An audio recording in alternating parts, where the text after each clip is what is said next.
Hello, hello. Good Good evening. morning! Wherever you are. Saan mang sulok kayo ng daigdig? Narito po kami muli. June and Shine, coming to you live from North Carolina, USA. Ano lang, sobrang na-excite lang ako ngayong araw na to kasi nga while we habang hindi pa kami nagla-live, nanonood ako nung live masterminds namin. It is attended by 3,200 people. Imagine! Wow, grabe. Oo. Ano lang yon, siguro just a portion of how much we are in the online community. We are around 200 something plus Ang dami. thousand in the online community. So imagine, Nakikitain pa ba tayo dyan? marami tayong kikitain tao dyan. Marami. Oo, kasi that's yun yung ano dito? Imagine those people, those 200,000 plus people have seen how, how this business opportunity works and how this business has changed people's lives, diba? Wow. So Talagang we're ano yan, we're just proud to be part of this community. Mm. And I'm just so excited na ang tawag dito, gusto ko lang ma-share din, 'di ba? What we have found. Siguro later on, because although we are having a live mastermind business owners masterminds in the background right now, but still I still have a business to run, so life must go on. Mm-mm. Anyway, hello, good evening, Rexley. Thank you for watching Hello, live. Rexley. Oo. Happy to know that you are watching again. Oo. So I hope you get value from what we are sharing, not just personal, career, but Ayan, who Rexley, knows? you can share us your comments then kung meron kang gustong ibahagi din dito sa Go Live natin, shout outs. Oo. So yesterday we talked about how to leverage your job, 'di ba? How to leverage your job para while working on your So right now we will business. be talking about turning your side hustle into long-term success story. 'Di ba? Kasi ano naman kung napapansin nyo, lahat naman, I mean, sa mga nakilala namin here from America, many of our friends have ventured sa business din, pero most of them ventured into traditional one, the mortar and brick. They have their physical stores and all. And we're happy kasi alam mo yun, nakita nila parang nakita nila yung kagandahan ng having a business, yung positive side of having a business on the side while they are still working. Diba? Magandang bagay yun kasi pili mo kumikita ka na sa trabaho mo and at the same time meron ka pang passive income from your online business. Oo. So tonight we will be discussing how you are going to turn your side hustles into long-term success story. So yung online business namin, it is our side hustle. So we will be sharing insights about how you are going to make it your own success story if in case you have decided to venture also in an online business. Diba? Okay. So, unang-una, you have to adopt a business owner mindset. So, you need to have a commitment to growth. Diba? Kasi success requires a shift from viewing the side hustle as a hobby to seeing it as a serious business. Kasi ang nangyayari kasi, yung ibang tao is like, pag sinabing side hustle lang, they considered it as parang, sige, babalikan ko lang yan. Part-time ko na lang. Part-time ko naman yan eh. So, dapat we need to shift our mindset na dapat you have to consider that side hustle as a serious job din. Kumbaga, consider it as your secondary job. 'Di ba? Kasi by adopting a long-term vision and setting goals, it will be the foundation of your growth. And then, syempre, you have to practice professionalism, 'di ba? You should treat your side hustle as professionally as full-time business. Hello, Auntie Esther. Hello, Madam Esther watching from Los Angeles, California. So this includes your organizing your finances, 'di ba? Creating a schedule and communicating effectively with customers. So hindi lang naman na in a business you should be professional. Syempre, 'di ba? When we are working also in our, corporate job or in the hospital, we need to be professional, di ba? Same thing as being an online business owner. And then another business owner mindset should be personal growth and learning. So growing a business involves continuous learning, such as reading business books, taking relevant courses, or working with mentors. Diba? You have to embrace learning to stay competitive and confident. Kumbaga, from us, dito sa aming online business, since we are also in a Go Live challenge, diba? They have shared us, some inspirational books. I don't know if you have read the book of Napoleon Hill, yung Think and Grow Rich. Yun ang if you will ask a business owner, not just an online business owner, if you will ask them what book that they can recommend for everyone who wants to start a business, or those people who are running the business already, they will recommend Think and Grow Rich. Actually, binabasa ko na yan siya ngayon. So, magandang book. Siguro maybe in the couple of days to come, siguro maybe we can share share something about Think and Grow Rich. So then next will be setting clear and achievable goals. So you need to know what are your short-term and your long-term goals, diba? Kasi when you are setting small actionable goals, that will lead towards a larger vision, di ba? Kasi, for example, if you have a short-term goal, that could, kunwari, for us, online business owners, ang short goal namin is like to have a 5 to 10 leads in a day, kung suswertehin, di ba? But sometimes you can put that 5 to 10 leads in like 2 to 3 days. So depende sa'yo kung anong short-term goal ang isi-set mo, 'di ba? And then yung sa long-term goal naman, like earning enough income to transition from side hustle to full-time business. Pero syempre that would take time. And then you need to celebrate your milestones, diba? Or you have to set your milestones, like launching your ad. So, we are on that process, like launching our ad soon.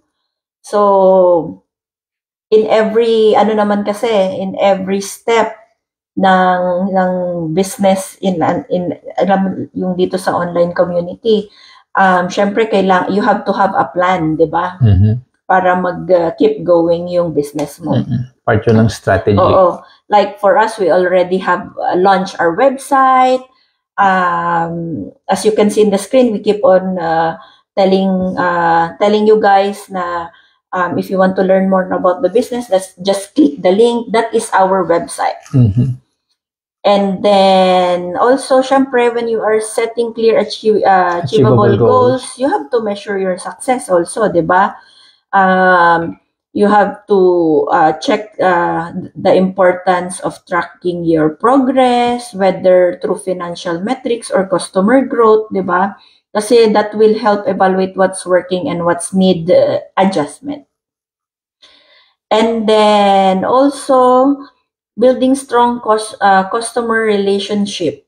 Yeah. Strong customer relationship. So, you need to understand customer needs. Siyempre, nandiyan na rin yung good and quality, transparent, and honest service.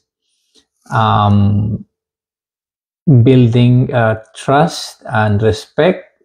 Definitely just simply by, as a customer kasi, syempre, mas hanggat maaari, gusto mo na meet yung expectations mo. So, with that, it will deepen your customer base. It will, attract more customer by way of, having a good service. Kaya nga kung napapansin niyo kahit sa mga bangko or kahit sa in fact sa sa insurance, napansin ko ang United Health, meron na silang mga dedicated service agent na talagang meron silang mga portfolios na tinatawag, na yung mga halimbawa itong policy holder na to nagtatrabaho sa isang government company. Itong policy holder na to nasa ganito yung kanyang professional level. Nagkakaroon sila ngayon ng segmentation para nga kasi ma-deepen yung customer base, yung service na dapat maipaabot dun sa kanilang client base. Kasi kung ahayaan mo lang siya na umbaga kung ano na lang yung abutan, wala silang dedicated tao para dun sa customer needs na yon, chances are lilipat ng ibang provider or lilipat ng ibang, let's say, bangko or hospital yung customer na yon. Syempre, hangga't maaari, dun ka sa lugar na kung naiintindihan yung customer needs. Oo, at saka you will be given value. Kasi kahit naman sa atin, pagka may mga nag-aasikaso sa atin, the moment we arrive, halimbawa sa isang sa launch o kaya sa bangko, tapos may babati sa'yo, merong mag-aasikaso agad siya. Siyempre, nakakatawa ng puso, ba? Importante ako dito. Kasi when you address people's needs, like you are already providing value to them, and that way you are you're making a stand out from the from the rest of the competitor, from the market. And then syempre, in order for you to build strong customer relationship, you need to provide exceptional services apart from apart from understanding the customer needs. So like by word of mouth and customer loyalty, those are the powerful growth drivers. Kasi nga at this era, at this stage, ang products naman halos pare-pareho na yan. Credit card, loan, insurance, mortgage, investments, halos lahat ng bangko, halos lahat ng pare-parehong ino-offer. Siguro meron lang konting feature sa iba na wala dun sa iba, pero ang at the end of it, meron pa rin na ino-offer yung competitor mo. Nagkakatalo ngayon yan sa type of service na binibigay mo dun sa customer mo. Kaya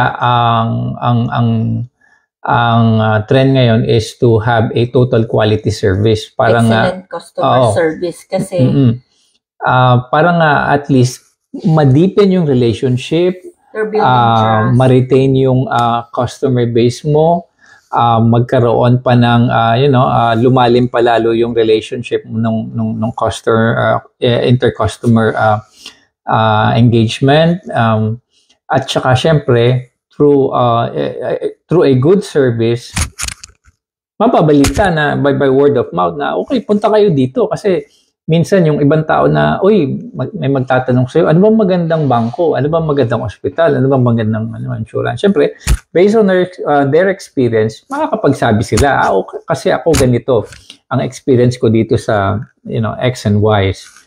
So, yun ang isa sa malaking bagay na kailangan mag-provide tayo ng good and quality service that gives value sa mga customers natin.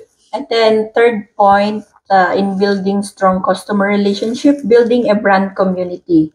Kasi a loyal community will support your growth and keep your side hustle top of mind. Yun. Diba? Siyempre, pagka nag-join ka sa community of like-minded people, and ang aim nyo lang is syempre sabay-sabay kayong umasenso. Ang kagandahan sa community is that yung iba nasa advanced stage na, umaga expert stage, ikaw na halimbawa nasa beginner ka pa lang, novice or intermediate, matutulungan ka nila, and at the same time masishare nila sa yung mga experiences nila and the way how they succeeded in such stage in life in their business.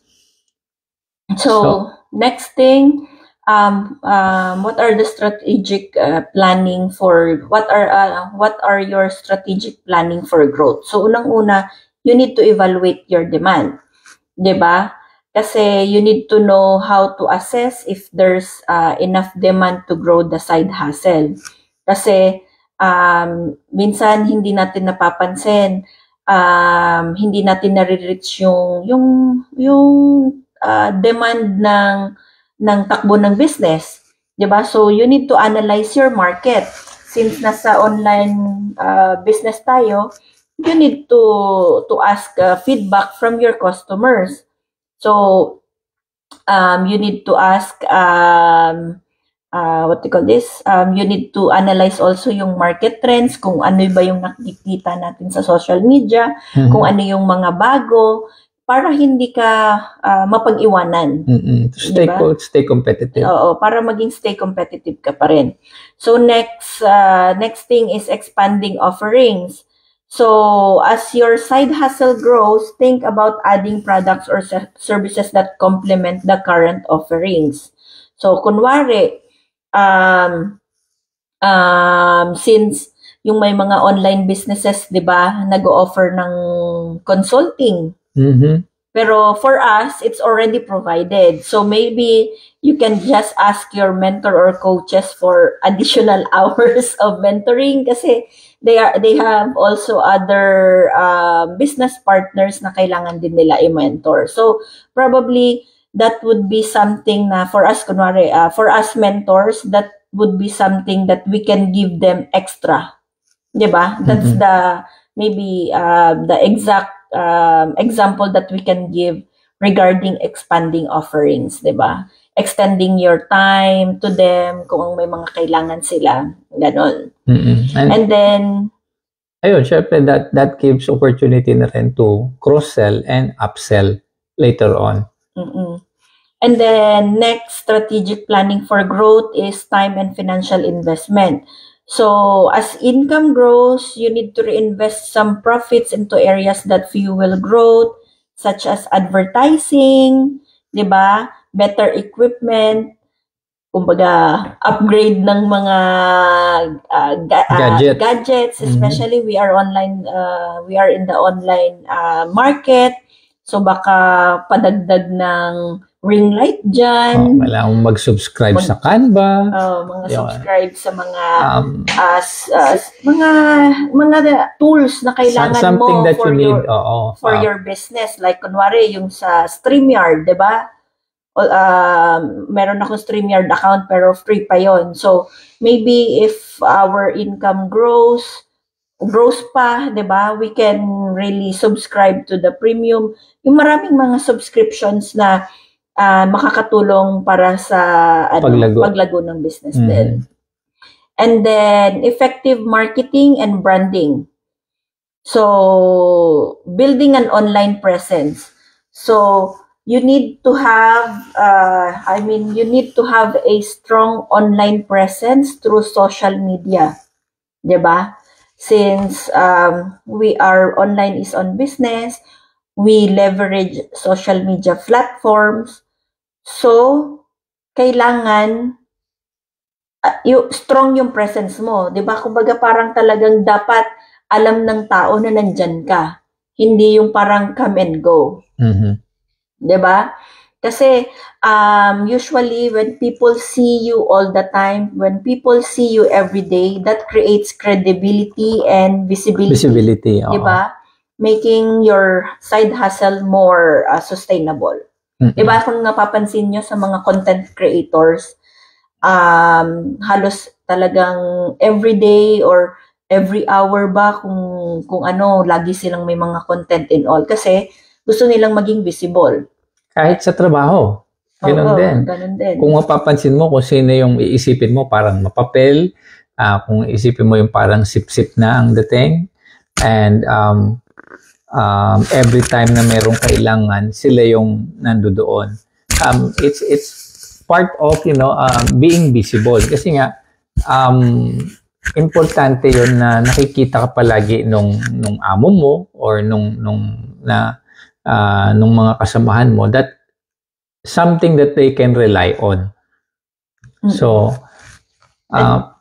yun, syempre, pagdating ng promotion, syempre, kung sino yung unang nakikita nila, yun ang madalas nilang mapapansin.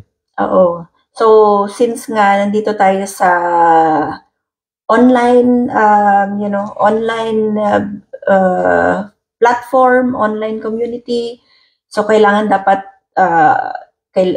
kailangan kang visible sa paningin ng tao. Yung parang kulang na lang i-flood mo yung feed nila ng mukha mo. Alam mo yon, ng mga contents, yung mga valuable contents. Ganon ang gagawin mo. So, next thing about effective marketing and branding, you need to be consistent and authentic. Kasi when you are consistent, authentic, when you are creating consistent and authentic content, that will resonate with your audiences, 'di ba? Kasi usually pag authentic kasi yung mga napopost mo, yung mga contents mo, yung mga yung nakikita nila sa business pages mo, usually it fosters a deeper connection. Kasi doon sa mga potential clients mo kasi nakaka-relate sila, oo, nakaka-resonate sila sa iyo. And then third, effective marketing and branding is you need to expand your reach. So, kailangan mong, yun nga, katulad nung how you are going to expand your reach. So, unang-una, syempre, you need to run a targeted ads. Especially, I don't know if you're aware nowadays, marami kayong nakikitang ads sa Facebook. Sa Facebook, sa YouTube. Sa YouTube. So those are the ads that we are telling. Yun yung mga ads na nakikita nyo na ginagawa ng mga businesses na gusto nilang maging visible sila sa social media platform, di ba? And then how are you going to overcome challenges and how are you going to build resilience? So, syempre, expecting and embracing setbacks, di ba? Kasi, as we have always mentioned, challenges and setbacks are a natural part of business growth. Hindi lang sa business growth, sa personal life, sa career natin, di ba?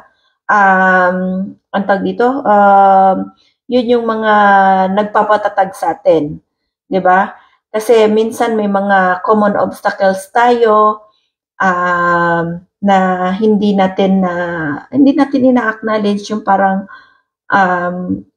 siguro na iisip lang natin na lilipas lang din yan. Pero usually kasi dapat kailangan nating ma-acknowledge yun para alam natin kung ano yung gagawin natin to overcome it, di ba?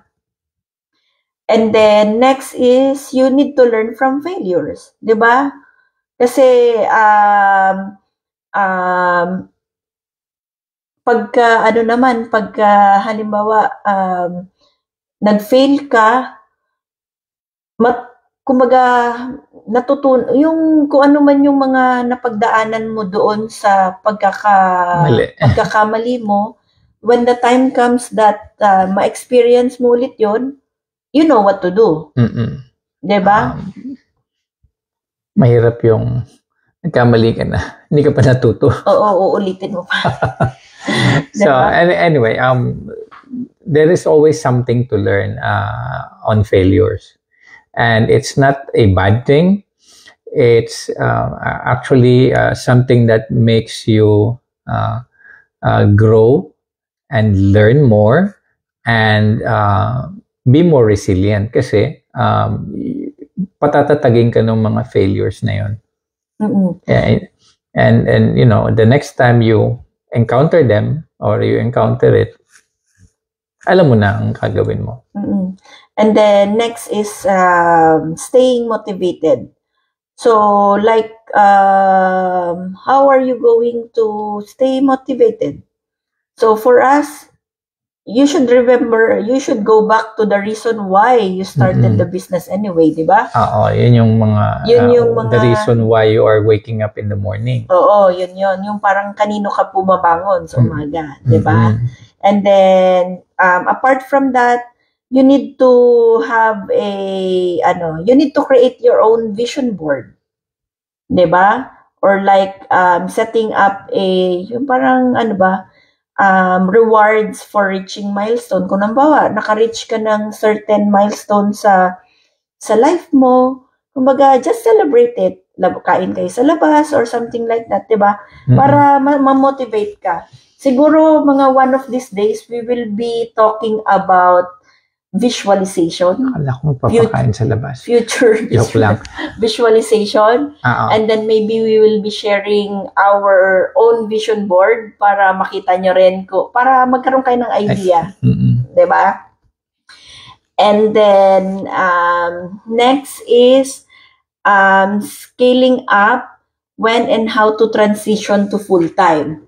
So ito yung maganda. Ito yung nakaka-excite actually Kasi parang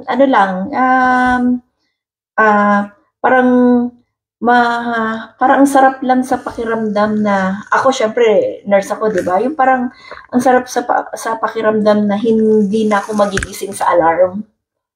Kasi hindi ko na kailangan pumasok, 'di ba? Yun yung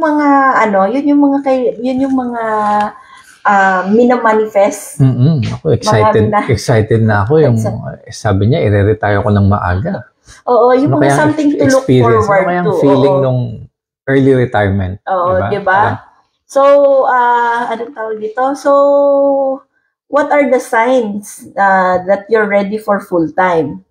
So, kailangan, syempre, once your side hustle is already stable enough to replace your full-time job, that's the right time. That's the right time that you can transition. Like maybe your side hustle is already earning 4 times, 5 times, or sabihin na natin 6 times of your yung sinasahod mo, paper paycheck. So that would be a sign that you can transition, diba? And then, syempre, once na na-determine mo na that you have already, halimbawa, na-reach na ng side hustle mo yung earning na yon, yung sa income mo, then you should plan your transition. Ito yung maganda, no? Yung ipinaplano mo na. So, like, you create a transition plan, like setting a financial cushion or reducing hours at their job before going full-time. So, may mga iba, before sila talaga mag-totally stop sa trabaho, like, yung iba, from full-time job, nagpa-part-time. Pagkatapos ng part-time, ayun na, slowly, gradually. Oo. Pero may mga iba, yung sa sobrang burnout na, sa sobrang pagod, when they reach the sign na they are already ready to transition from the side hustle to full-time hustle, then they really transition drastically. Kasi they were already, tired na, they want to jump on the other side already kasi nga they've been there a lot, 'di ba? So hello, sino to? Hello, Dave Herrero. Classmate ko yata siya nung elementary. Hello, wherever you are watching. And then third thing is managing your cash flow. So once you are already full-time in the online business or any business that you are having right now, it's crucial to track income and expenses closely. Yeah. Diba? Kasi you're on your own. You're on your own na. You don't have the job na. Kumbaga, ang job mo na ngayon is yung business mo. Oo, yung business mo. So, kailangan mong i-track yung income, kung how well you are generating, or how much is your, yung nilalabas mo na pera, ganon. And then, syempre, kailangan mo pa rin, yung kumbaga magkaroon ka ng financial management, di ba? Particularly yung sa mga early stages na nag-ooperate ka sa full-time. Kasi anyway, in the long run, magagamay mo na siya. But, syempre, in the first stage na nag-transition ka into from side hustle to full-time business owner, so, syempre, you need to monitor that closely, di ba? Hello, Ate Amor! Thank you for watching. So, I think we have discussed it well. Kumbaga, there's really a lot of things to learn sa, alam mo yun, yung about sa online business, like, although it is a long process, but it's still it's a good way to learn, di ba? There is always something new to learn. And, dapat lagi nating isipin na we are always a work in progress para hindi tayo maging stagnant. Hindi tayo hinto once na kahit na kumikita na tayo. At least, as part of growth na Hello, rin. Ate Amor.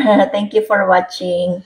So, yun nga. So how are you going to turn your side hustle into long-term success? So, we need to emphasize that you need to adopt a business mindset. Diba?